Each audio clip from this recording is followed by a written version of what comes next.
Long ago, before satellites danced in the sky and your phone could tell you the shortest route to the nearest cafe, the world was ... not unknown, but uncertain. Edges were fuzzy, oceans stretched like great question marks, and people, they wandered, charted, guessed, and dreamed the earth into shape. You see, maps weren't born perfect. They were born of wonder. Imagine standing at the edge of a vast forest or an endless desert, knowing there's something beyond but not knowing what. That was the reality for nearly every civilization before the age of precision. The world was sensed, not seen. It was whispered in talis, not defined in pixels. Before GPS, maps were stories. Somewhere around 600 BCE, a man in Babylon scratched symbols onto clay tablets. He wasn't a cartographer, not in the way we understand it now. He was more of a scribe of the skies, a reader of rivers. His map was round because that was the cosmos as he understood it. The world, he believed, was a circle floating in a great cosmic sea, encircled by unknown lands called the Bitter River. And in the center? Babylon, of course. Because every map, you'll soon learn, starts with one essential truth. The center of the world is wherever you are. It's easy to laugh now, but what they were doing, what all early cartographers were doing, was not foolish. It was brave. They were drawing not just roads and coastlines, they were drawing beliefs. The Greeks took it further. They were obsessed with order, measurement, logic. Around 500 BCE, Anaximander, a philosopher with a restless mind, tried to chart the Earth's surface with surprising accuracy. He believed the Earth floated freely in space. It was revolutionary and mostly ignored, but ideas have a strange way of resurfacing when the time is right. Then came Herodotus, the father of history, who traveled far and wide, collecting talis, charting coasts, scribbling borders, but still so much of what he described was hearsay. Maps remained filled with "here be monsters" and "land unknown." Because here's the thing about maps. They are as much about fear as they are about knowledge. Picture this. You're a merchant from Carthage, setting sail toward the edge of the known world. Each wave might carry you closer to riches, or to a sea serpent, you don't know. And so you draw your map with as much myth as measurement. Fast forward a few centuries and a man named Claudius Ptolemy enters the stage. Ah, Ptolemy. A name whispered through the ages. In 150 CE, this Greco-Roman genius compiled everything the ancient world knew about geography into one grand work, Geographia. He offered coordinates. He suggested that the world could be charted with math, latitude, longitude. It sounds simple now, but it was revolutionary then. Still, he made mistakes. He placed China far too close to Europe. He believed the Indian Ocean was enclosed, but his framework endured. His ideas traveled, even as his maps did not, and then silence. For nearly 1,000 years, Ptolemy's maps were forgotten by the West, lost in the folds of time. The Roman Empire fell. The medieval world rose with its cathedrals and crusades and cloisters. Europe drifted inward, concerned more with salvation than exploration. During this time, European maps were not tools, they were statements of faith. The famous TO maps, shaped like a circle with a T inside, placed Jerusalem at the center, East at the top, and Paradise somewhere far beyond. These maps didn't try to be accurate. They weren't meant to guide travelers. They were meant to guide souls. And so, for centuries, maps became sacred, symbolic. The heavens were mapped in stars, the earth in scripture, but not everywhere. In the Islamic world, something extraordinary was happening. While Europe slept, the Muslim world was calculating. Baghdad, 9th century, the House of Wisdom. Here, scholars translated Greek texts, including Ptolemy's lost Geographia. But they didn't stop there, they refined it, corrected it, improved it. One of them, Al-Khwarizmi, drew maps based on coordinates, not myths. Others, like Al-Idrisi, stitched together the world with astounding detail. Commissioned by a Christian king in Sicily, Al-Idrisi's silver disk of the world was perhaps the most sophisticated medieval map ever made. But what's even more fascinating is this. While others drew what they believed the world looked like, Al-Idrisi interviewed travelers, merchants, sailors, people who had seen things. His maps were not just scholarly, they were alive. And that is how knowledge moves, quietly, across borders, across time. By the 13th century, Europe began to wake. Trade routes opened, crusaders returned with stories of distant lands, and a new kind of map began to emerge. The Portolan charts. They were raw, practical, made by sailors for sailors, crisscrossed with compass lines and coastal details. No theology, no dragons, just wind, water, and land, and that is where the journey truly begins. Because what follows is an explosion of exploration, of invention, of errors, corrections, and epiphanies. A time when the earth was reshaped not by gods, but by hands. The age of hand-drawn maps, of brave cartographers, of bold guesses and beautiful mistakes. Before satellites, before GPS, there was only curiosity and ink. The year is 1320. You are aboard a ship, the sails swollen with wind, the wood groaning with each wave. The horizon stretches endlessly ahead, blue upon blue, sky meeting sea with no line in between. You grip a piece of parchment. It's stained, curled at the edges, and traced with lines like a spider's web. This is your lifeline. It's called a Portolan chart, and it's unlike anything the world has seen before. These maps weren't concerned with what the world meant. They didn't decorate margins with angels or paradise. No, they were functional, almost aggressively so. They focused on the coasts, every inlet, every bay, every dangerous shoal. They ignored the land almost entirely. What mattered was the sea. Because this was the era of mariners, not monks. The Mediterranean had become a buzzing network of trade, power, and exploration. Cities like Genoa, Venice, and Majorca were alive with spice merchants, shipbuilders, and cartographers. And from this electric mix emerged a new kind of mapmaker, the nautical artist.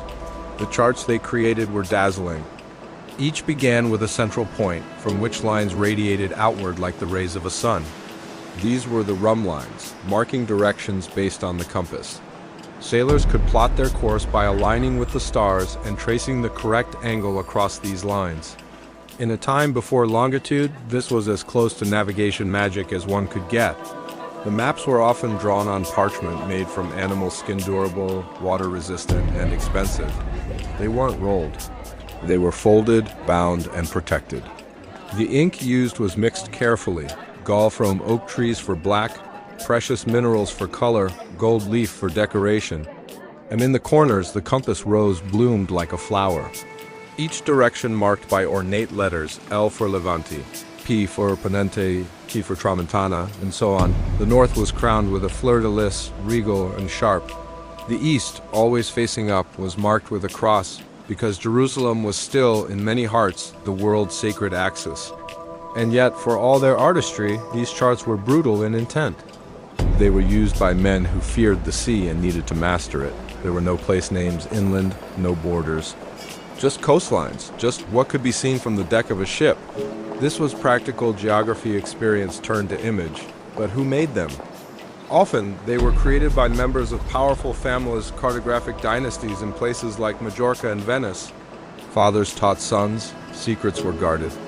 Techniques passed down like treasure maps themselves. One such name was Angelino Dulcert.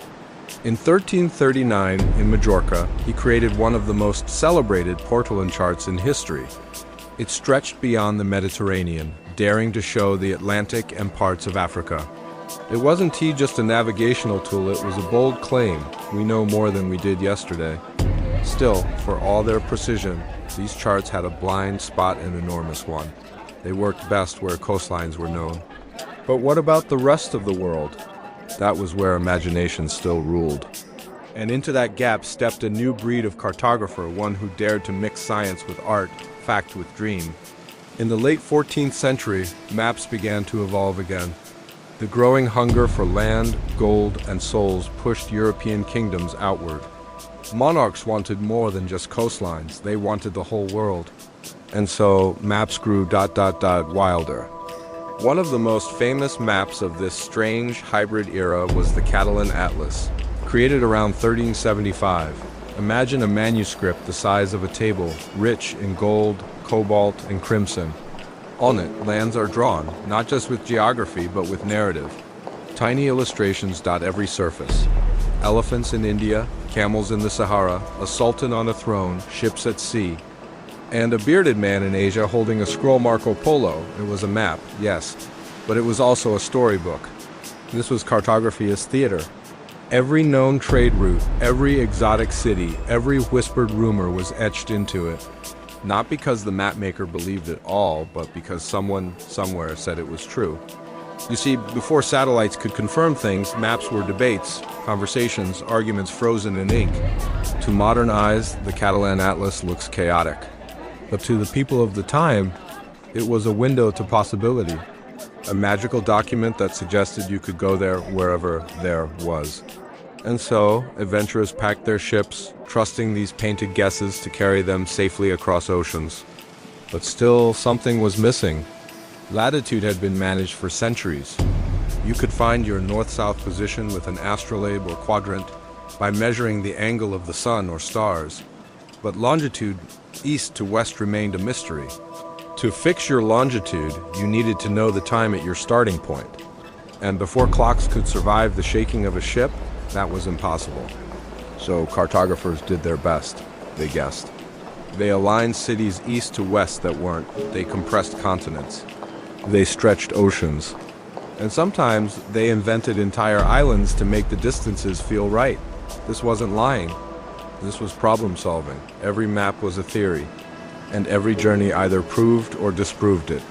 By the 15th century, the world was bubbling with change. The printing press would soon change how maps were shared. The compass was becoming more common, navigation was improving. But the biggest shift was just over the horizon. A Portuguese prince would fund expeditions down the coast of Africa. A Genoese sailor would sail west and stumble upon a whole new continent. And a German cartographer would, for the first time, put a new name on the world's map. America. But for now, the maps still breathed myth. They still pulsed with wonder. They were bridges between the known and the imagined. And they were always drawn with one question in mind: what lies beyond this edge? It was a dangerous thing to believe the world had an edge. For centuries, the maps told us we did. That if you sailed too far west, your ship might fall into nothing. Or worse, drift into a sea of monsters with too many teeth and not enough eyes. But in time, the fear of the unknown became less terrifying than the hunger for what might be out there. And so, in the 15th century, brave or perhaps desperate souls began to challenge the lines that had been drawn for them. Their ships were small, their maps unreliable, their fates uncertain, but their ambitions were vast. Welcome to the age of discovery. It begins with Portugal. Prince Henry, often called Henry the Navigator, though he rarely sailed, established a school for navigation in Sagres. From there, ships were sent south, hugging the west coast of Africa like fingers tracing the edge of a table. They were looking for gold, spices, and a way around the Muslim lands that had long blocked trade with the East. And each new voyage brought back something precious: knowledge. Cartographers in Lisbon worked tirelessly, updating maps with every new cape, river, and harbor recorded by sailors. Slowly, the continent of Africa began to take shape not just as a dark, mysterious mass, but as a coastline with names and directions and ports. Then came Bartolomeu Dias in 1488, blown off course by a violent storm. When the clouds cleared, he found himself on the other side of Africa's southern tip, the Cape of Good Hope, a gateway to the Indian Ocean, the world. It seemed was beginning to stretch, and in 1492 it broke. Christopher Columbus, carrying the distorted maps and confident errors of his age, set out west from Spain. He believed, based on the best maps available, that Asia lay just a few weeks away across the Atlantic. He was wrong, but it didn't matter. Because what he found, though he never fully understood, it was something no map had yet shown: an entirely new world. The shock of discovery sent ripples through Europe's understanding of geography. The carefully drawn TO maps were tossed aside. The edges of the world had cracked, and now they were bleeding new land, new people, and new consequences. But how do you draw something no one's ever seen? That was the challenge faced by the next generation of map makers. In 1507, a German cartographer named Martin Waldseemau took a bold step.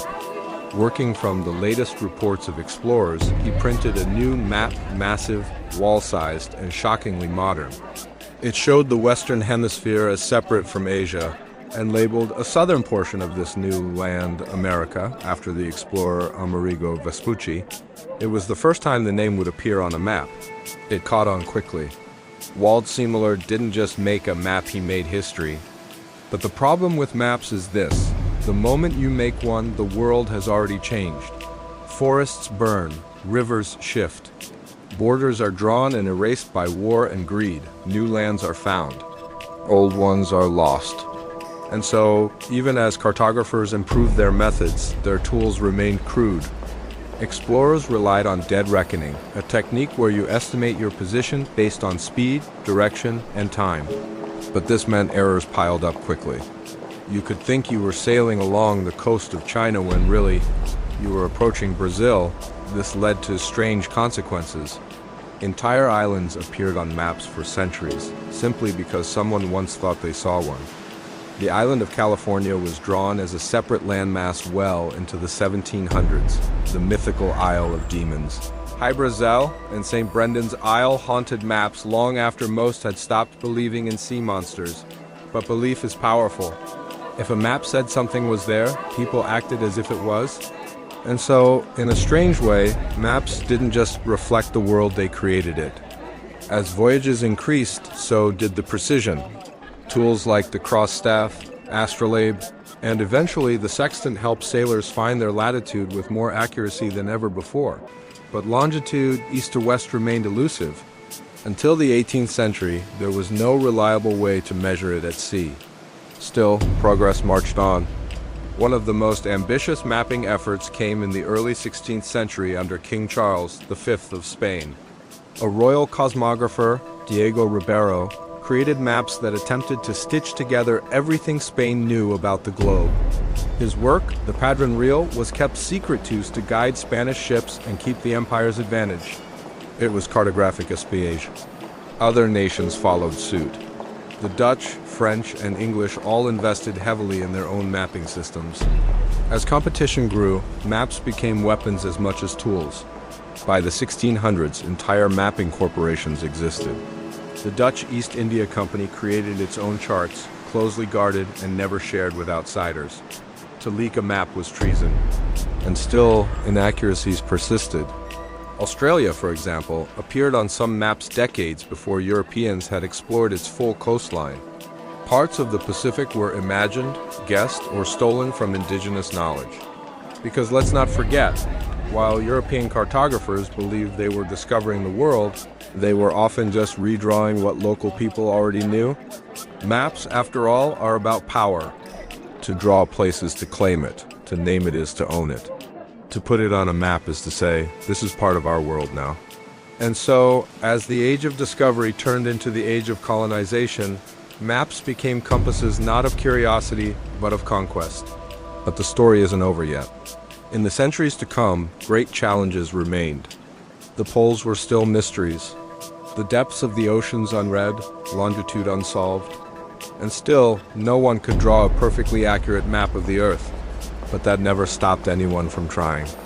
Because even before GPS, even before satellites and computer imaging, people believed in the impossible. That if you looked closely enough, if you measured, dreamed, and dared, you could hold the world in your hands. All it took was ink, paper, and belief. The ocean has no landmarks. That's the cruel truth that haunted every sailor before the modern age. No matter how calm the sea, how starry the night, or how sharp your compass, once you were far from land, you were floating in a world without anchors. You could measure latitude, how far north or south you were, by the angle of the sun or the stars. That was the easy part. But longitude, east or west, that was the riddle no one could solve. And so, for centuries, maps were ... by a little or by a lot. One wrong guess at your longitude could place a ship hundreds of miles from where it truly was. Men thought they were approaching India and ended up in the Caribbean. Islands were charted in the wrong ocean. Ships crashed on invisible reefs. Whole fleets were lost, not to storms or war, but to miscalculation. By the 17th century, the problem had become more than a navigational nuisance. It was an economic threat. It was a military disaster, it was a cartographic plague, and the world's greatest minds were being summoned to fix it. But how? The key, they knew, was time. If you could know the time at your home port and compare it to the time where you were currently located, you could calculate your longitude. Every hour of time difference equals 15 degrees of longitude. Simple math, but there's a catch. Clocks in the 1600s were delicate things, ornate, fragile, wildly unreliable at sea. The rolling of waves, the changes in pressure and temperature, none of it was kind to gears and springs. So nations offered rewards, big ones. In 1714, the British Parliament passed the Longitude Act, offering a prize of £20,000 to anyone who could solve the problem. It became one of the greatest scientific quests of the century. Fame, fortune, the salvation of sailors, it was all at stake. And the world responded. There were two camps in the battle to solve longitude, the astronomers and the mechanics. The astronomers believed the stars held the key. Men like Galileo and later Neville Maskelyne believed you could track celestial events like the eclipses of Jupiter's moons to tell time across the globe. If you could read the heavens like a clock, you wouldn't need to carry time with you. The problem? Try tracking Jupiter's moons while standing on the deck of a ship rolling in stormy seas. Not so easy. Then came the mechanics led by an unlikely hero. John Harrison was a self-taught clockmaker from Yorkshire. He wasn't part of the Royal Society. He wasn't classically trained, but what he had was obsession. He believed that the answer wasn't in the sky, it was in the gear. Over the course of 4 decades, Harrison built a series of clocks H1, H2, H1 better than the last. He tested them, rebuilt them, failed, and started again. His clocks were marvels of precision, crafted not just with brass and wood, but with ingenuity and purpose. And finally, with H4, he did it. A clock small enough to carry on a ship, accurate enough to keep time over weeks of travel, reliable enough to solve the longitude problem. In 1761, Harrison's H4 was taken aboard the HMS Deptford on a journey to Jamaica. The results were breathtaking. The ship's position was calculated with extraordinary accuracy, but the prize? Delayed. The Board of Longitude hesitated. Was it really solved? Could one man, an outsider, truly have done it? It would take years, more demonstrations, and even an appeal to the king before Harrison was finally paid. By then, he was old, bitter, and perhaps just a little vindicated, but history remembers him. Not just as a clockmaker, but as the man who taught the world to carry time in its pocket. And with that breakthrough, something else changed. Maps, those patchwork tapestries of guesswork and myth, began to stabilize. Longitude could now be fixed. Coastlines could be charted with confidence. Islands could be found or disproven. The world's shape started to settle.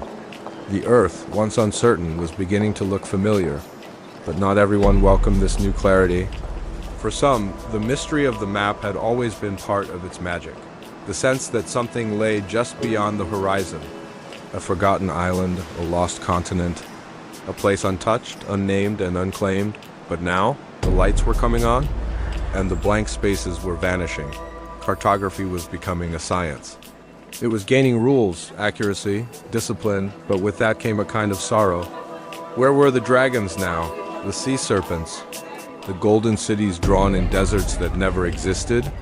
All gone, replaced by lines and latitudes, precise, predictable. Still, there were frontiers left. The poles remained mysterious. The deep interior of continents Africa, Australia, the Amazon were still blank on many maps. The oceans themselves, while charted on the surface, remained unknowably deep. And into these final mysteries, explorers would go, with better maps in hand, and clocks that told the truth.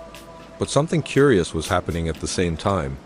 As maps became more accurate, they also became more political.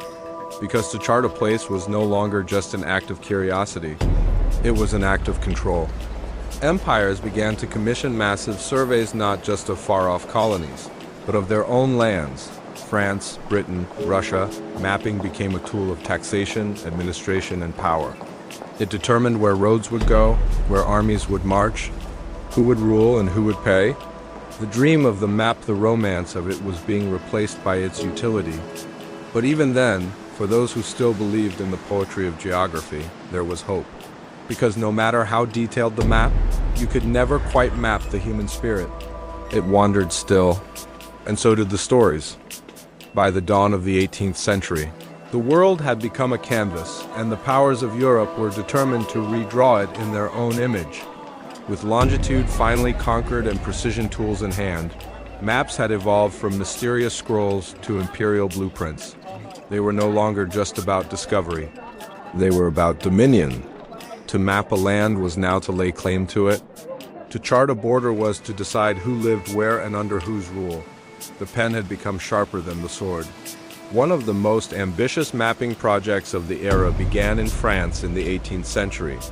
King Louis XV, eager to impress both God and neighboring monarchs, commissioned the Carte de Cassini complete, measured map of France using a system of triangulation. What's triangulation? It's the science of measuring distances using a network of triangles. You start with one known distance, called a baseline, and from there, use angles to determine the locations of far-off points. When done correctly, it produces an incredibly accurate web of measurements. The Cassini map was the first national map based on scientific principles. It took decades, cost a fortune, and involved hundreds of surveyors walking the land with telescopes, compasses, and long iron chains. It wasn't glamorous. It was grueling, but when it was finished, it was magnificent. France had never been seen so clearly. This new vision of land as something that could be measured, divided, taxed, and ruled spread across Europe like wildfire. And the next logical step was to extend it beyond Europe. By the 19th century, the British Empire, now the most powerful on earth, embraced mapping, not just as a practice, but as a philosophy. Nowhere was this more evident than in India. The Great Trigonometrical Survey of India began in 1802 and would last more than 70 years. Led by obsessively meticulous men like William Lambton and later George Everest, the survey aimed to measure every inch of the subcontinent using triangulation. They dragged heavy theodolites across jungles and deserts, up mountains and through swamps. The equipment weighed hundreds of pounds. The temperatures soared. Diseases struck. Tigers prowled. Locals watched in confusion. Why were these foreigners staring at mountains and scribbling notes for weeks on end? What the British were doing was more than science. It was control disguised as measurement. Every triangle drawn on the ground gave the empire more power. With each survey marker, British authorities could tax more efficiently, divide regions more conveniently, and suppress rebellions with terrifying precision. When the Himalayas were measured, one peak stood above the rest. Peak the 15th, they called it at first. But later, it would bear the name of the man who had overseen so much of the surveying work, Mount Everest. But maps didn't just alter land. They altered lives. The infamous scramble for Africa in the late 19th century was largely conducted with pens and rulers over parchment. At the Berlin Conference of 1884, European powers divided the African continent among themselves without consulting a single African nation. Lines were drawn hastily, often with no regard for language, culture, or history. Entire tribes were split across arbitrary borders. Rival groups were forced together into artificial countries. Maps had become lines of power, not truth. And those lines are still bleeding today. But even as Europe carved up the world, other mapping marvels were taking shape elsewhere. In Japan, the Meiji Restoration brought a sudden hunger for modernization. That meant railroads, factories, and accurate maps. Japanese cartographers, trained in Western methods, began mapping their islands with remarkable detail and speed. They combined ancient traditions with new tools, creating something uniquely their own.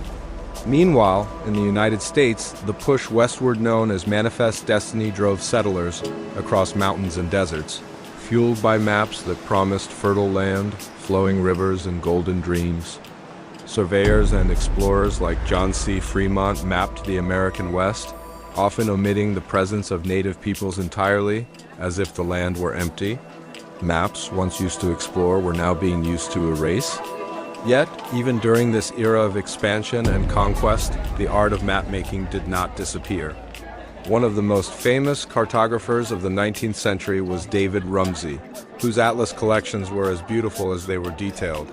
His maps weren't just about direction, they were design. Decorative borders, vibrant color schemes, elaborate fonts. They were as much artifacts as they were tools. In an age of conquest, these maps reminded people of the beauty of the world, not just the struggle to claim it.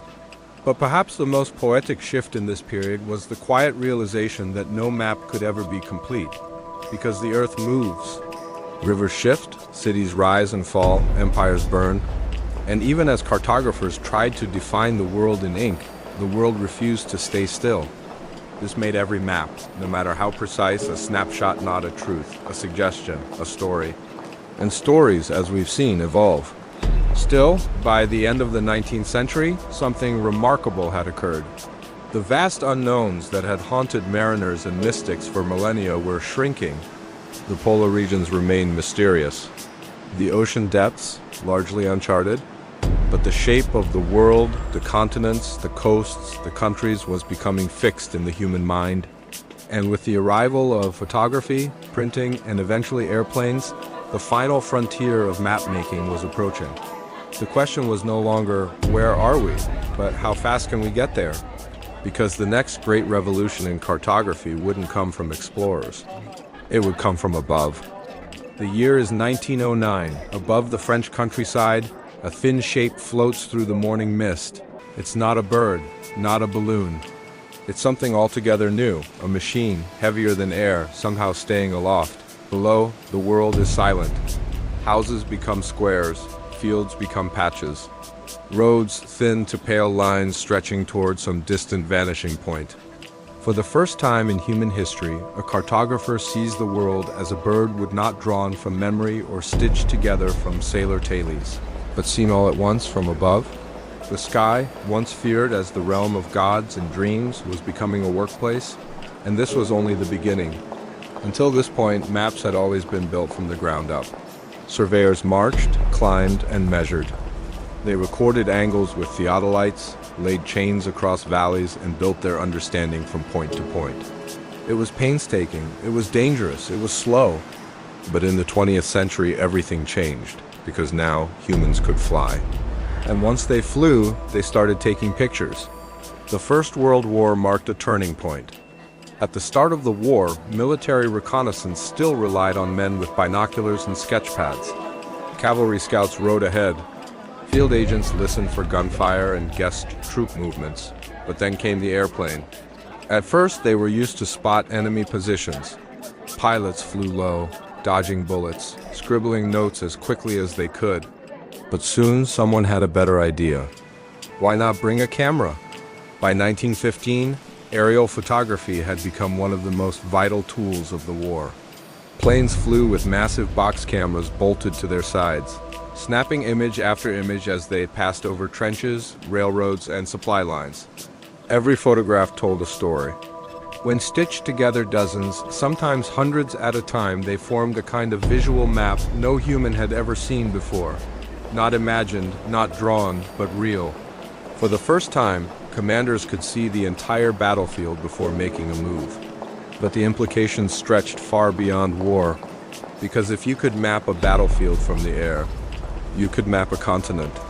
After the war, peacetime nations began applying aerial photography to a new cause, topography. Governments hired pilots and photographers to map rural regions, especially where ground surveys were too expensive or dangerous. Over mountains, deserts, forests, and frozen tundra, planes flew in tight patterns, clicking shutters every few seconds. Each photo overlapped the last just enough to create a sense of depth. These sequences were then processed using a technique called photogrammetry. By comparing two slightly offset photos, technicians could measure elevation, angle, and scale with shocking precision. The result? The first 3D maps of the Earth's surface? Maps no longer lay flat. They rose. As the decades passed, the technology improved. In the 1930s and 40s, national mapping agencies in Britain, the US, and Europe launched massive projects to remap entire countries from the air.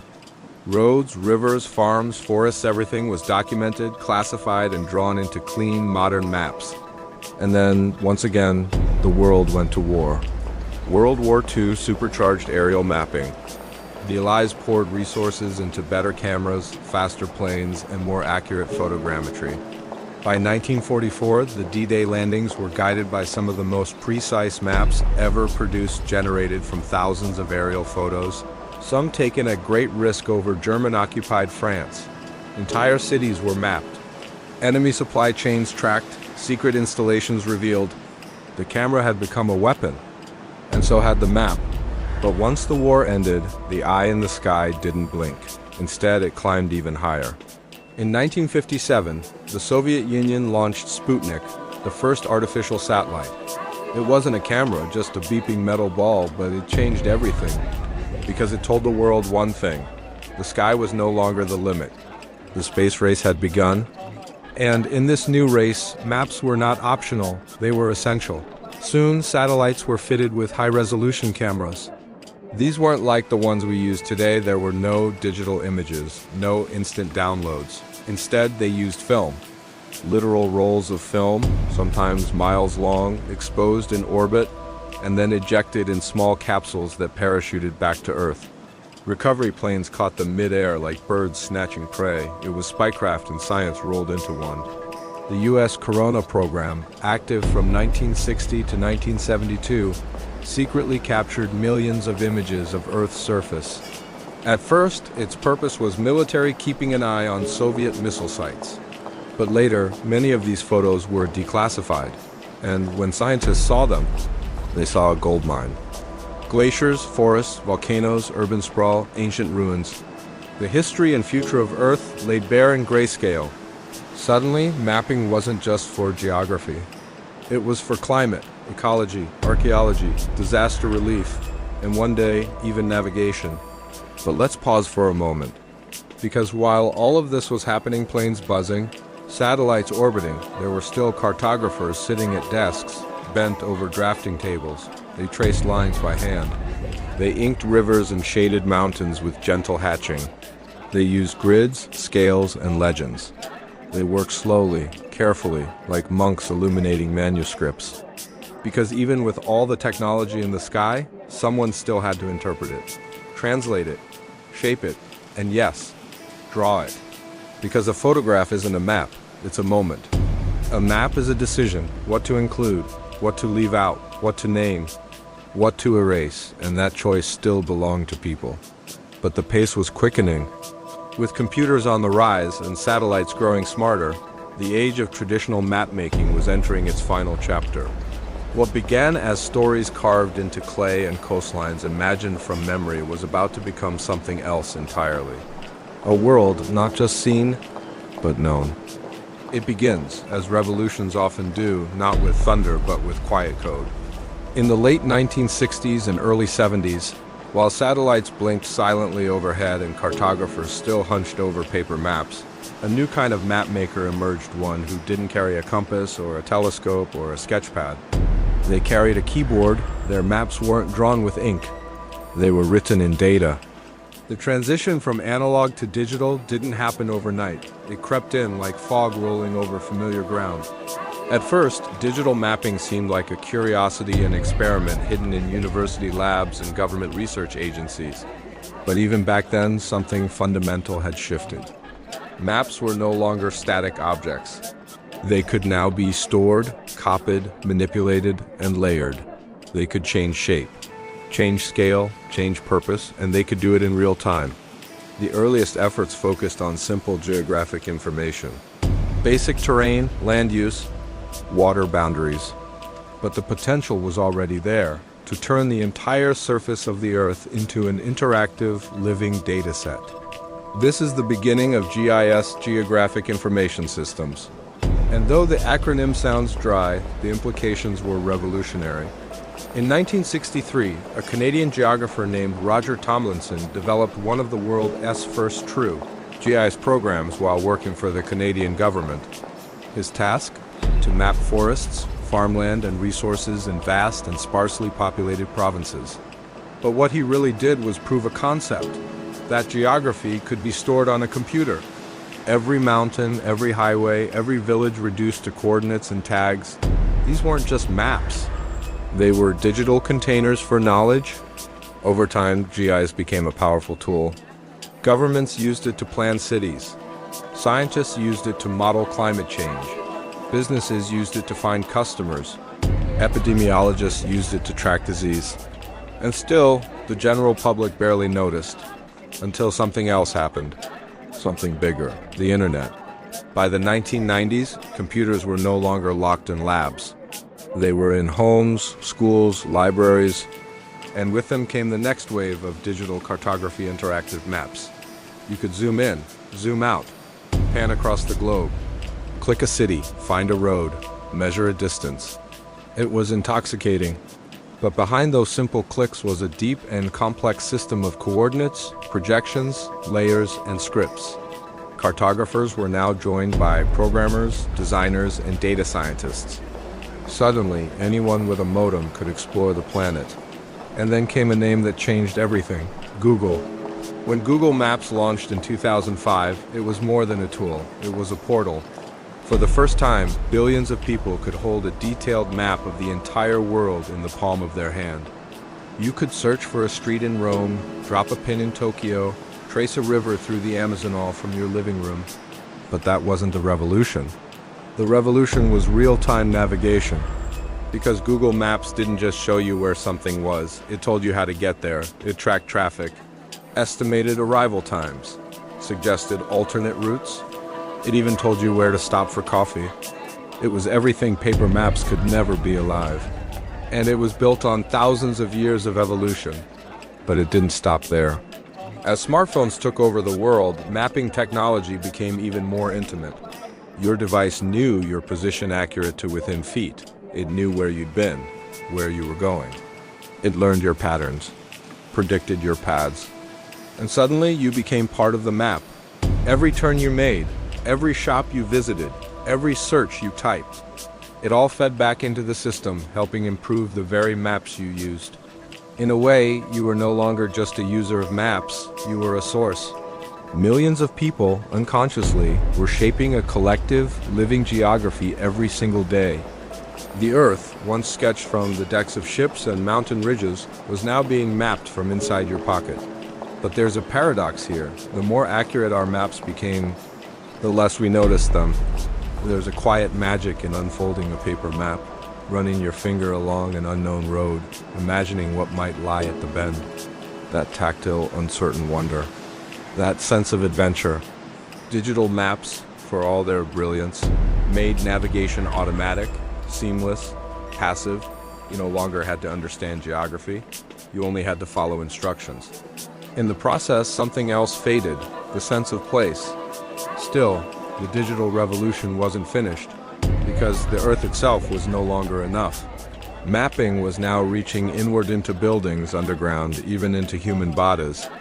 Indoor mapping, augmented reality, real-time drone feeds, virtual reconstructions of cities. Maps were no longer limited to space, they now extended to time. You could scroll backward through aerial imagery and watch cities grow, forests vanish, rivers reroute. You could model future flood zones, epidemic spread, even planetary migration. The map was no longer a picture of the world. It was a simulation, a mirror of our reality, and sometimes a warning. But despite all this, one thing never changed. Maps are still made by people. Choices are still made. What to include, what to emphasize, what to ignore. The tools have changed, but the power remains because maps don't just show the world. They shape it. Maps tell stories, but just as powerfully, they decide which stories don't get told. We tend to think of maps as neutral, scientific, objective, lines and labels, roads and rivers, coordinates and contours. But look closer and you'll see every map is a choice, and in those choices lies bias. Picture a 17th century map of the Americas. It's beautifully drawn, elegant script. Ships sailing in the margins, sea monsters guarding the edge of the unknown. Now look again, where are the native nations? The hundreds, sometimes thousands of tribes, kingdoms, and confederacies that lived across the continents long before Columbus ever crossed the sea? You won't find them. Not because they weren't there, but because someone chose to erase them. This is the quiet violence of mapping, not with swords, but with silence.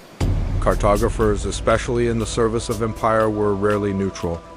Their maps were instruments of control, tools of conquest. To omit a people from a map was to imply they didn't matter. To redraw a border was to declare ownership. To rename a mountain, a river, a city was to claim it. Maps didn't just reflect the world, they rewrote it. One of the clearest examples of this came with the European colonization of Africa. In 1884, during the Berlin Conference, European leaders sat in a chandelier-lit room and calmly divided an entire continent, most of which they had never seen, using maps. Rulers and ink, no African leaders were present. No African maps were consulted. Entire nations were carved apart, tribes were split. Enemies were forced into shared boundaries. Ancient migration routes, religious territories, and ecological zones were ignored. And the maps created in that room became reality. Because once it's on the map, it's law. Even today, many African countries still live within those artificially drawn lines borders that were never meant to serve people, only power. But this isn't just a story of colonialism, it's also a story of the invisible. Maps often erased those things that couldn't be easily measured or were inconvenient to power. Take, for example, slave routes. The transatlantic slave trade was one of the most significant movements of people in human history. Millions of souls taken from West Africa, shipped across the ocean, and sold into bondage. And yet, for centuries, very few maps showed these routes.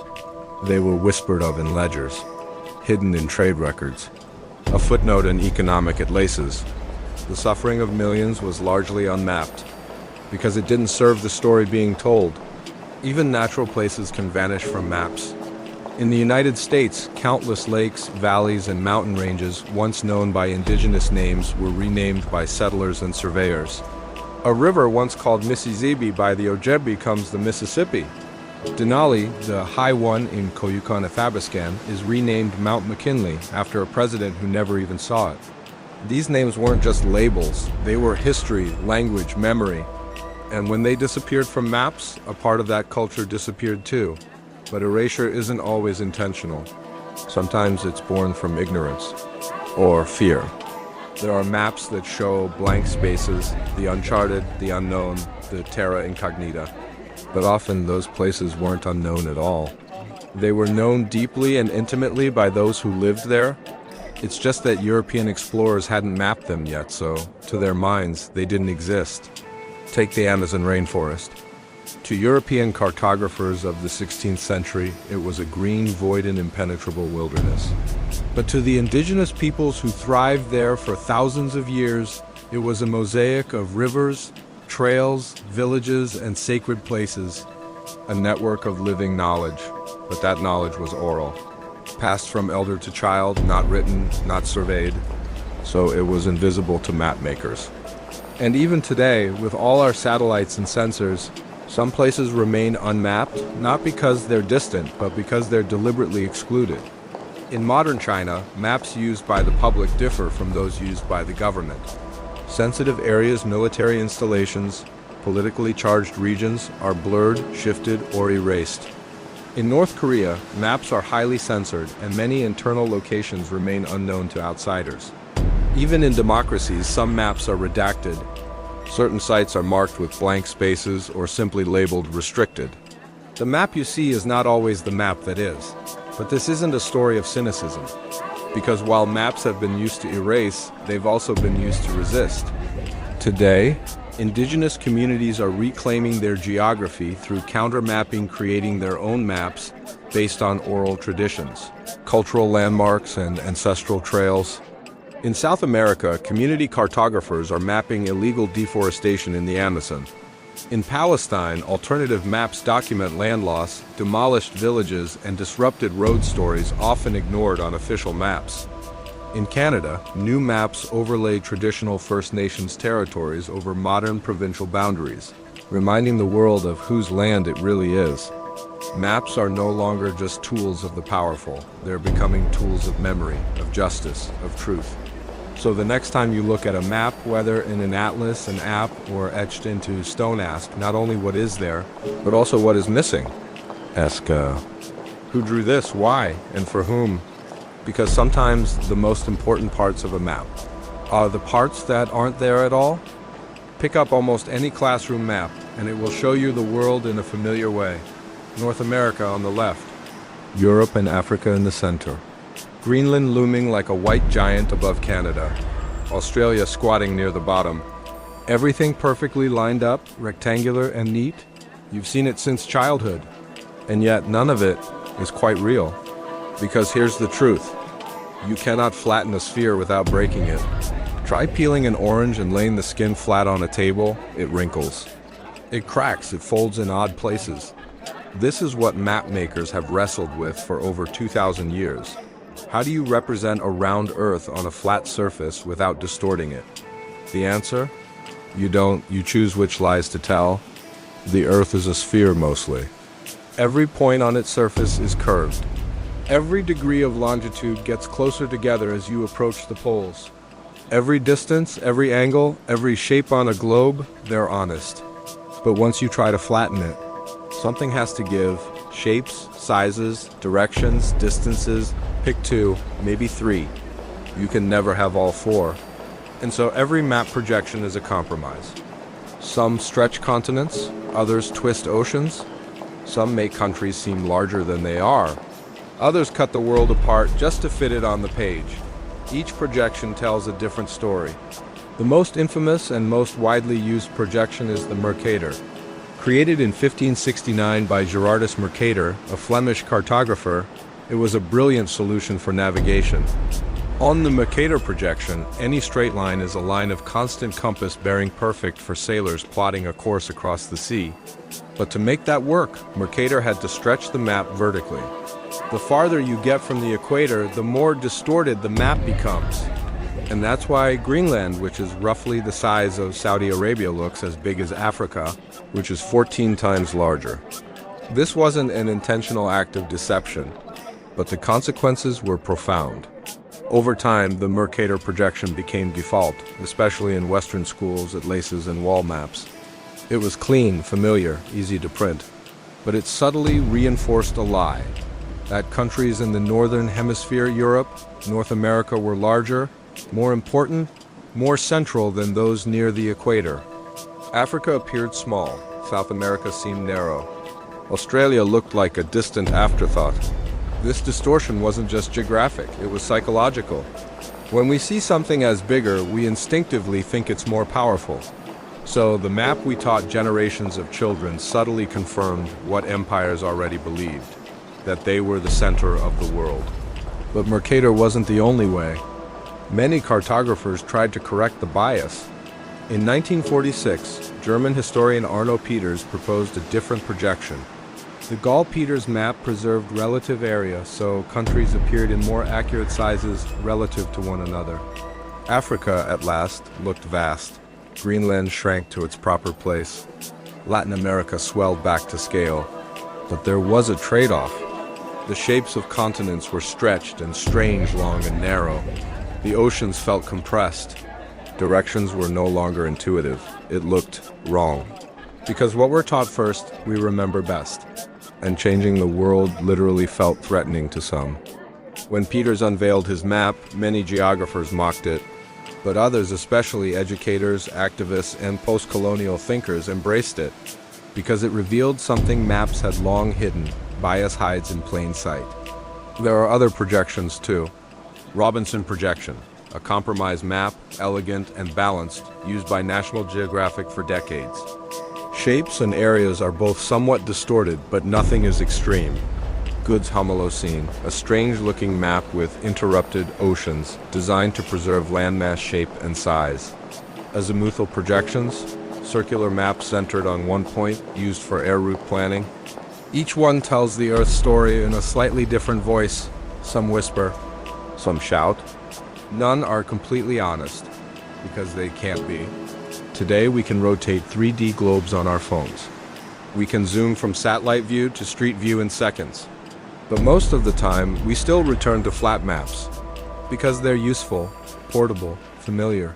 But every time we use one, we must remember, we're not seeing the world. We're seeing a version of it, chosen by someone, for a purpose, with consequences. In 2018, the Boston Public Schools made a quiet revolution. They replaced the Mercator projection with the Gall-Peters projection in classrooms. The reason? To decolonize geography, to let students see the world as it really is, not as old empires once framed it. It was controversial, but maybe that's the point. Because the map is not just a tool, it's a mirror. And sometimes we need to crack that mirror to see ourselves clearly. Long before there were maps, there were paths. Worn into the earth not by wheels or ink, but by feet, by repetition. By survival, the earliest maps were not drawn, they were lived. And they didn't exist on parchment or bark or clay. They existed in the mind. In stories passed from generation to generation, in the rhythm of songs, in the cracks of stone, and in the way the stars moved across the night. This is the story of how people mapped the world, without ever drawing it. Let us begin in Australia. For over 60,000 years, Aboriginal Australians have lived across one of the most vast, harsh, and diverse landscapes on Earth. Deserts, rainforests, coasts, mountains. They mapped this continent not with tools or charts, but with dreaming tracks. Also called songlines, these are sacred routes across the land, encoded in myth, melody, and movement. To walk a songline is to walk through story. Each verse in the song corresponds to a geographic feature, a bend in a river, a lone tree, a type of stone. By singing the song in order, you can navigate across hundreds of miles, even through featureless terrain. And because the songs are sacred, passed down with care and precision, the maps they represent are astonishingly accurate. A song might guide you to water, another to a ceremonial site, another to a hunting ground. These were not symbolic maps. They were functional and living. To forget the story was to get lost. To get lost was to die. In the Pacific Ocean, the Polynesians were master navigators, charting thousands of miles of open sea without compasses or sextants. How? They studied the stars. Each island had its own position relative to the night sky. The navigators memorized the rising and setting points of key stars on the horizon, forming a kind of celestial compass. But they didn't stop there. They read wave patterns, knowing which swells indicated nearby land even when it was still far over the horizon. They followed the flight paths of birds, particularly frigate birds and terns. They watched for cloud formations, reflected light on the undersides of clouds, and even color changes in the ocean. Their maps were memorized as mental charts, vast grids of star positions, ocean currents, and ancestral knowledge. And they built physical tools. 2. Stick charts, delicate frameworks of palm ribs and shells tied with coconut fiber used by Marshall Islanders. These weren't taken on voyages but studied before departure. Each chart showed wave interactions, swells, and the relative location of islands. To outsiders, they looked abstract. To a trained navigator, they were guides through an invisible sea. Elsewhere in the world, ancient humans carved their geographies in stone. The Babylonians, over 2,500 years ago, made clay tablets etched with cuneiform script. One famous example, the Imago Mundi, is the oldest known world map. It shows Babylon at the center, surrounded by rivers, mountains, and distant lands, mythical or real. It's symbolic, spiritual, but also surprisingly spatially aware. In ancient Greece, thinkers like Anaximander and later Ptolemy tried to understand geography mathematically. They used angles, sun shadows, and geometry to infer distances and directions. Their maps were rudimentary, but they showed a profound truth. Humans didn't just move through space. They thought about it. But not all early maps were meant to guide travelers. Some were made to guide souls. The ancient Egyptians created maps of the underworld, showing the journey of the dead. Paths, rivers, gates, guardians all mapped out in scrolls buried with the deceased. To them, cartography wasn't just about land, it was about cosmic order, and understanding your place in it. Even in medieval Europe, when exploration paused and mystery reigned, People made Mappamundi maps of the known world drawn with Jerusalem at the center, Eden at the top, and monstrous races populating the edges. These were less about navigation than morality. A spiritual geography, not a physical one. They showed heaven and hell, saints and sinners, kingdoms and beasts. To modern eyes, they seem fanciful, inaccurate, but they mapped something real, the worldview of the people who made them. So what is a map? Is it ink on paper, or is it memory, myth, pattern, hope? Because for most of human history, a map was not something you folded. It was something you carried in your head. And in many places, it still is. In the mountains of Peru, the Quechua people maintain oral maps of trails, water sources, and sacred stones passed down since Incan times. In the Arctic, Inuit hunters carve the shapes of coastlines and ice flows into driftwood tiny models used to memorize routes through ever-changing ice. In parts of Africa, griots and elders recall the shape of kingdoms through stories describing a journey not in miles, but in time. It's 3 songs to the river, 1 drought to the mountain. These maps are not obsolete. They are adaptations. Proof that mapping has always been more than just drawing. It's remembering. Before satellites, before compasses, before any GPS chirped directions into your ear, humans mapped their world using what they had. The sky, the earth, the wind, their voices, and their minds. And in many ways, those maps were truer than anything we carry today. Close your eyes. Now imagine crawling through a narrow tunnel barely wide enough for your body. The air is thick, damp, your lantern flickers. Ahead, the rock walls tighten. Behind you, the path vanishes into darkness. There is no sky, no stars, no horizon, and yet, even this world, the world beneath, has been mapped. Because if there's one thing humans fear more than being lost on the surface, it's being lost underground. Cave systems, catacombs, mines, sewers, tombs, subways. These are the veins of civilization. Invisible from above, crucial below. But how do you map a place that has no light, no straight lines, no compass bearings? You use your senses, your tools, your courage, and above all, your memory. Let's begin in France, deep beneath the streets of Paris. Most visitors never realize what lies just 20 meters below their feet. Over 200 miles of tunnels. Limestone quarries and ossuaries, the most famous part. The catacombs home to the bones of over 6 million people. But the catacombs are just the beginning. This underground maze, called Les Carrières, was once an industrial quarry, mined for centuries to build the city above. But after the quarries were abandoned, they became a sprawling subterranean web. Illegal explorers called cataphiles still wander its depths.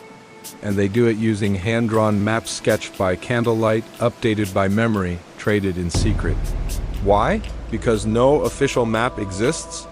Not a complete one anyway. The Paris police have one, so do the city's sewer workers. But each map is incomplete, stitched together from fragments. Mapping the catacombs is like solving a puzzle, while trapped inside the box. But it's not just Paris. In Naples, ancient Greeks and Romans carved aqueducts and tombs into soft volcanic stone. Centuries later, these became bomb shelters during World War II. The tunnels still exist, some forgotten, others hidden beneath homes and shops. In London, an entire city runs below the surface. Old sewers, rail tunnels, bunkers, and even a long-defunct mail train system. And in New York City, beneath the din of taxis and skyscrapers, lies a world of steam tunnels, unused subway platforms, and half-mapped maintenance corridors. For all our modernity, the underground remains a mystery. Now venture farther back, to the ancient city of Derinkuyu in modern-day Turkey. Over 2,000 years ago, the people of Cappadocia carved an entire city, underground multi-level dwellings, storage rooms, ventilation shafts, even chapels and stables, all hidden beneath the earth. The city could shelter up to 20,000 people in times of war or invasion. No one knows exactly who built it or how long it took. And for centuries, it was forgotten until a man renovating his basement knocked down a wall and discovered a tunnel that led to a lost world. Today, archaeologists continue to map these subterranean cities, sometimes by touch, sometimes by laser. But much of it is still unexplored. Because in the underground, every step forward can lead anywhere. Then there are the natural caves, some mapped not by scientists, but by fearless explorers armed with little more than string, chalk, and nerve. In Vietnam, there is a cave called Sun Dune, discovered only in 2009. It is so vast, it has its own river, climate, and even jungle growing inside. Mapping it took years, laser scanners. Drones, rappelling teams, every foot had to be measured, every chamber cataloged. And still, more chambers keep being found, because caves are alive. They grow, collapse, flood, breathe.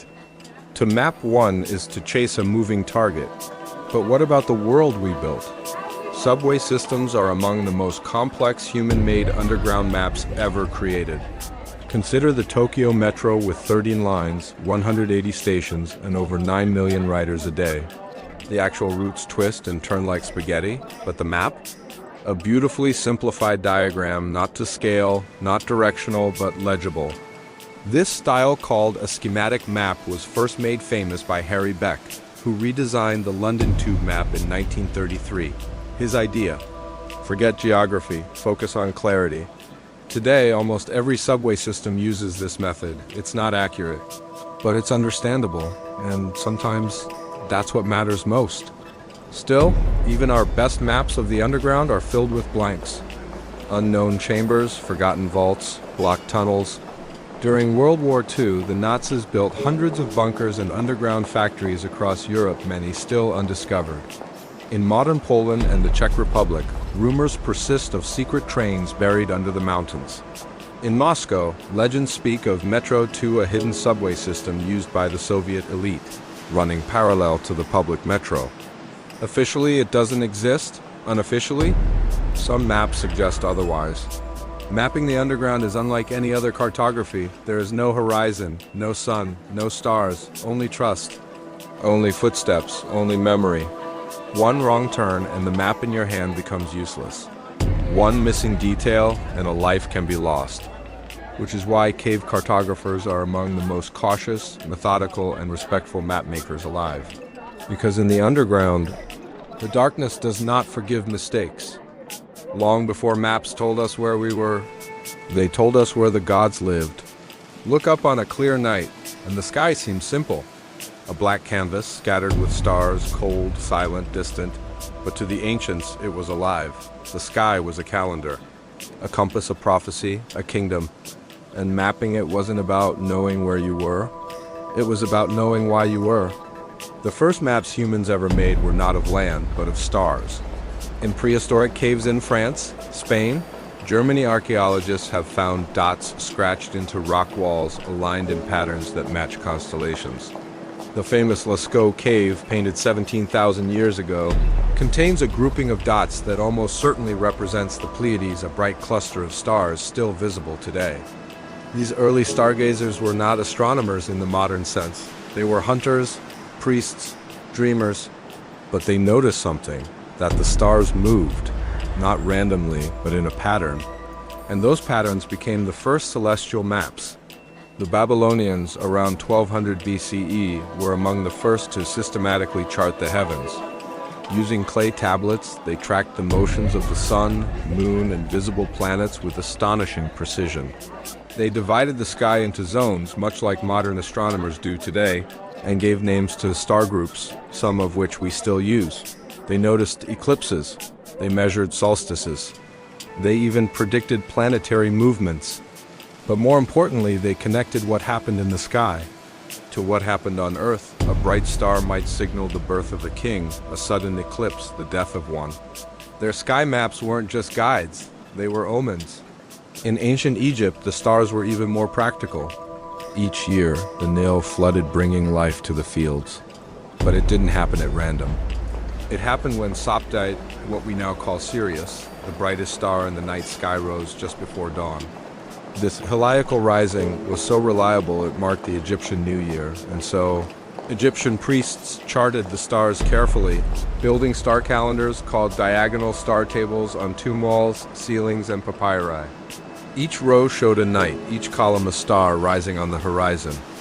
To sleep beneath one was to sleep inside time itself. In the Far East, Chinese astronomers were even more meticulous. By 300 BCE, they had recorded over 1,000 stars, divided the sky into mansions zones through which the moon moved and recorded comets, novae and eclipses with uncanny accuracy. Their star maps were laid out not as works of art, but as government records. Celestial events were logged and sent to the emperor, who was believed to rule as the son of heaven. To fail to understand the stars was to risk chaos on Earth. In one famous case, 2 royal astronomers were executed because they failed to predict an eclipse. Meanwhile, in Greece, another kind of mapping was taking shape. Not spiritual, not mystical, but geometric. Thinkers like Eudoxus, Hipparchus, and later Ptolemy created star catalogs based on mathematics. Ptolemy's work, Almagest, compiled in the 2nd century CE, listed over 1,000 stars by latitude and longitude celestial versions, anyway. He introduced concepts like ecliptic coordinates, retrograde motion, and epicycles, all in an effort to model the cosmos. Ptolemy's star maps would guide Europe for over 1,000 years. Even when they were wrong, they were orderly. And in mapmaking, order is power, but some cultures didn't draw the stars. They sang them. In the Pacific, Polynesian navigators used the stars as directional memory. Each rising star aligned with a cardinal point north, south, east, west and told the sailor which way to go. But they didn't use charts, they used chants. Oral maps of the sky, passed from teacher to student, generation to generation. Each chant contained hundreds of stars in order, each one associated with winds, waves, islands. In the dark ocean, with no land in sight and no compass in hand, the stars became waypoints. The sky was their map, and they never got lost. In the Americas, Maya astronomers constructed entire cities around the movement of the stars. They built observatories aligned with Venus, which they tracked over its 584-day cycle. They timed wars and ceremonies to its appearance. Their Dresden Codex contains one of the most detailed astronomical charts of the pre-modern world. And their calendar system based on celestial movements was so accurate it rivaled even those of the Greeks. These maps weren't printed. They were carved in stone, built into temples, aligned with solstices. Because for the Maya, the stars weren't just above. They were within the very architecture of life. But then came the telescope, Galileo, Kepler, Newton. The stars ceased to be gods and became burning spheres. Light years away, heaven became space. Star maps became star catalogs, compiled with optics, math, and eventually photography. Celestial navigation gave way to astronomical precision. Today, we have charted over 1 billion stars. We've mapped the sky in radio, infrared, X-rays. We've sent probes beyond the solar system.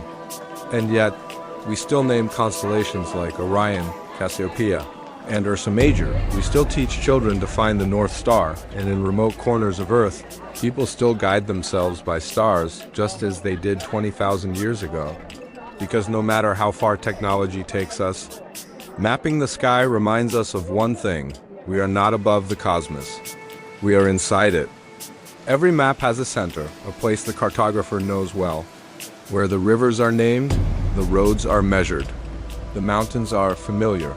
But what happens when the map reaches its limit? When the known world ends, what do you draw after the edge? In the early centuries of mapmaking, when explorers were still guessing and lands were still rumors, there came a point where fact faded into fog. And that's when the imagination took over. Hic sunt dracones, here be dragons. It's a phrase we associate with ancient maps, but in truth, it only appears explicitly on one surviving globe, the Hunt Lennox globe, crafted around 1510. But the sentiment? It's everywhere. Sea serpents writhing in the margins, scaly beasts curled around island chains, giant squid dragging ships into ink-black depths. These weren't just decorations, they were warnings. In a time before satellite imaging and modern instruments, the unknown was dangerous. If no one had returned from a voyage, perhaps they'd been eaten. If a coastline remained unmapped, perhaps it didn't want to be found. So mapmakers filled the gaps with monsters. In the Olaus Magnus map of Scandinavia, the North Sea is filled with leviathans, whales with jaws like cathedrals, serpents that dwarf galleons, krakens with tentacles bigger than masts. The Carta Marina includes flying fish the size of dogs and island-dwelling walruses that appear more demon than mammal. Even the celebrated Mappamundi of Hereford shows races of monstrous men. On the outer edges, dog-headed humans, one-legged giants, people with faces in their chests. What were they? Truth? Fear? Symbol? Sometimes all three. But the edges of the map weren't always monstrous. Sometimes they were holy. For medieval Christians, Jerusalem often sat at the center of the world. And the farther one traveled from it, the more the world lost its shape until Eden itself hovered just off the top of the map, unreachable but still there. These weren't navigation tools. They were worldviews. The known world was safe, ordered, Christian. The unknown? It was chaos, pagan, infernal, and maybe, just maybe, the edge of the earth. Yes, that old idea, the flat earth. Despite popular myth, most educated people in the Middle Ages knew the earth was round. Ancient Greek astronomers had proved it centuries earlier. But the edge remained a metaphor. Not the edge of a flat world, but the edge of knowledge, of control, of empire. And there's something else we find there. Phantom islands. From the 14th to the 18th century, countless maps included islands that never existed. Some were honest mistakes. Others were guesses. A few were total fabrications. Hy-Brasil, a misty island said to appear off the coast of Ireland once every 7 years, appeared on maps for centuries. Some even claimed to have seen it shimmering on the horizon. Thule, described by the Greeks, moved location depending on who was mapping. Sometimes Iceland, sometimes Norway, sometimes nowhere. The island of California, drawn as completely separate from the mainland for over 100 years, was believed real even after explorers landed there. And perhaps the most famous? Antillia, the island of 7 cities.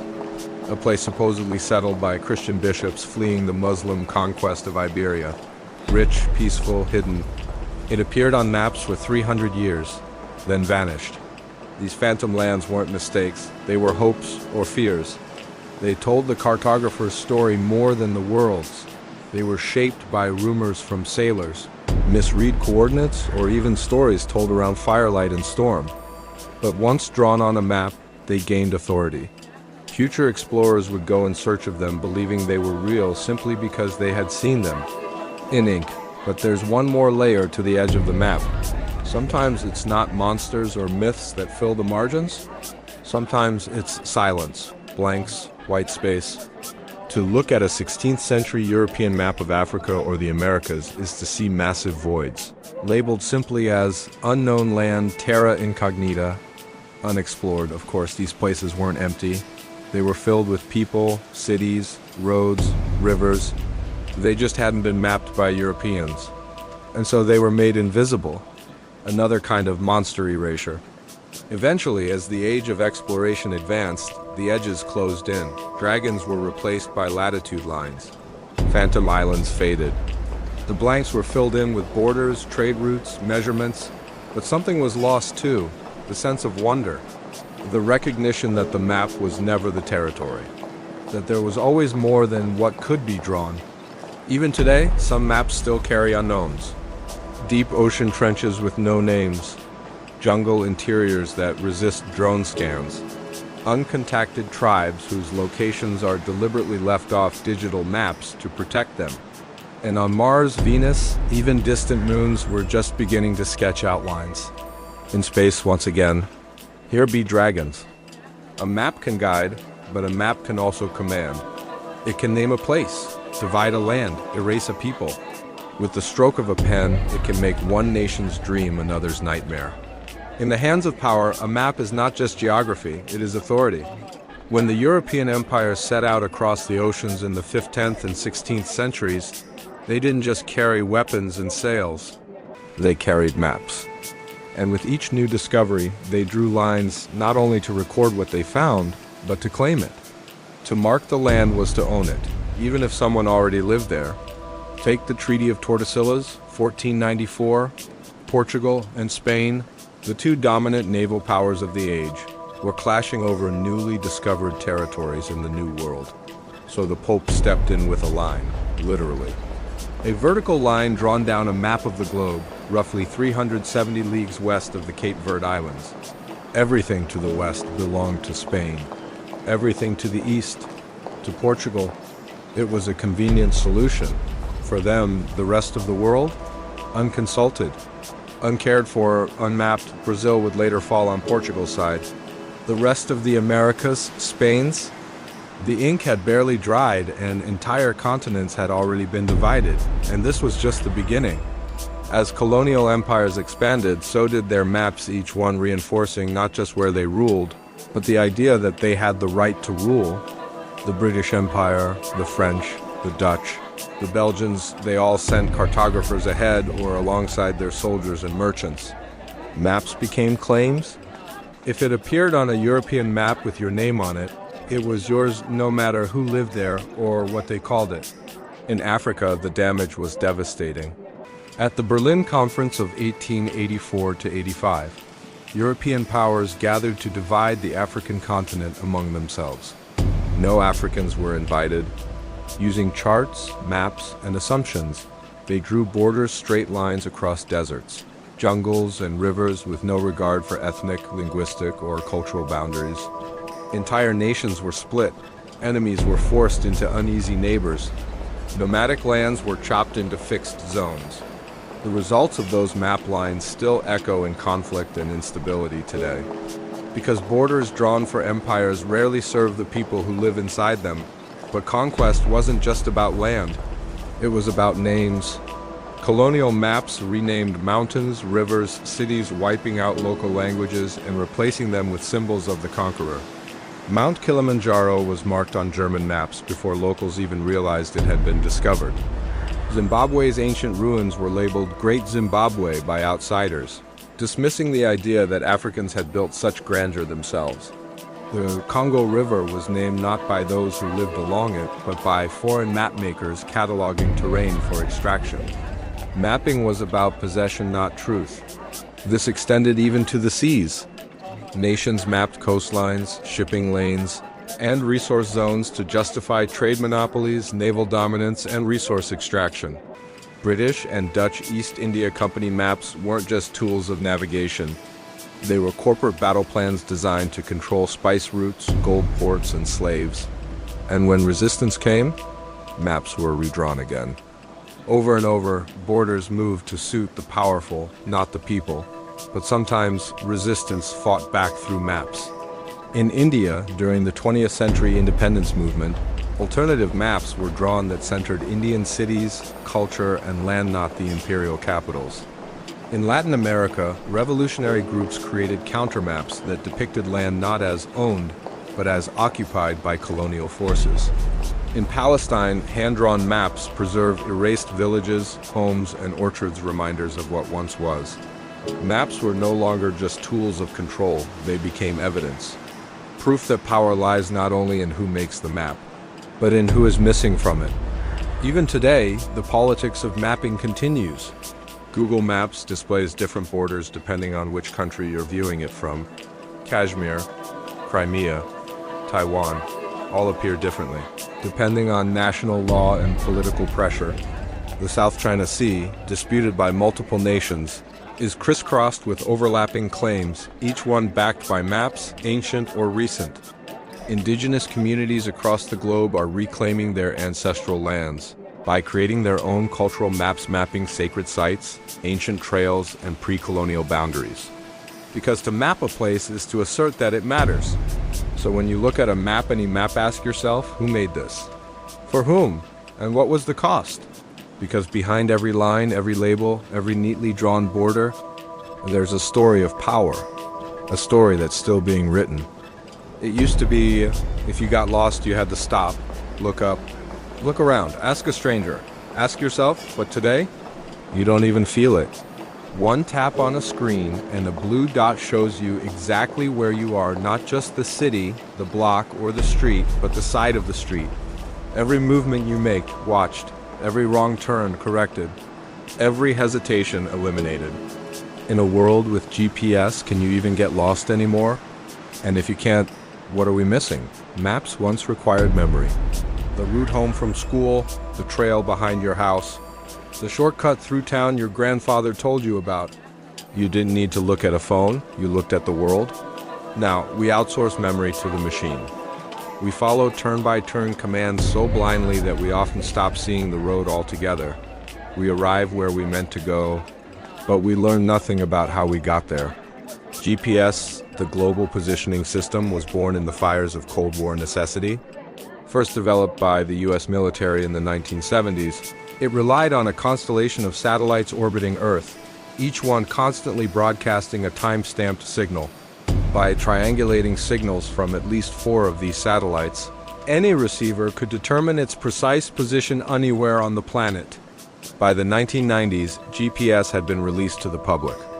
Today it's in every phone, every car, every plane, every ship. Your location is no longer a mystery, it's a data point. Everywhere you go, your phone quietly sends signals to towers, satellites, and apps. It knows where you parked, where you bought coffee, where you sleep, where you paused for 5 minutes on a bridge. Companies know, too. They sell your movement. Build heat maps of city flows. Track foot traffic in malls, parks, protests. Even if you turn off your GPS, your phone still knows by Wi-Fi signals, accelerometers, gyroscopes, and cell towers. You are always mapped. And that raises a strange question. If the map knows you better than you know it, who's navigating whom? We no longer get lost, but we no longer wander either. Once, you might have taken a wrong turn and found a bookstore, a strange alley, a view you'd never expected. Now, your route is optimized, your options are filtered. Your map shows only what it wants you to see. We live in a world of geofencing apps that know when you're near a store, a friend, or a threat. A world of augmented reality where virtual objects are pinned to real coordinates. A world where advertisers know your location history better than your own memory. This is not navigation, it is surveillance. And yet, maps have never been more beautiful. You can fly from a galaxy-wide star chart into the center of your city in seconds. You can see your house from space. You can walk through the streets of Tokyo while sitting in a room in Lisbon. You can map rainfall, traffic, population density, earthquakes, even emotions, live, visual, elegant. Cartography has become art, but it has also become invisible. And when something becomes invisible, it becomes unquestioned. In some places, people are pushing back. Indigenous communities are using GPS and drones to map sacred sites, protect forests, and assert land rights in court. Humanitarian groups use mapping tools to document conflict zones, refugee camps, and disaster relief areas, places previously left blank. Activists use counter-mapping to challenge official narratives, highlight police violence, or reassert ancestral knowledge. Because even today, the question isn't just where you are, but who gets to say where you are? The journey of mapmaking began with stories etched in stone, songs sung into the desert, and stars memorized under black skies. Then came ink, charts, paper, compasses, globes, satellites, signals. Now the map is everywhere and nowhere. It's in your hand, in your pocket, in the cloud. But maybe the next great step isn't forward, maybe it's backward. To look up, to ask someone, to remember, to walk without knowing, to get lost on purpose. And in doing so, to discover not just the land, but your place in it.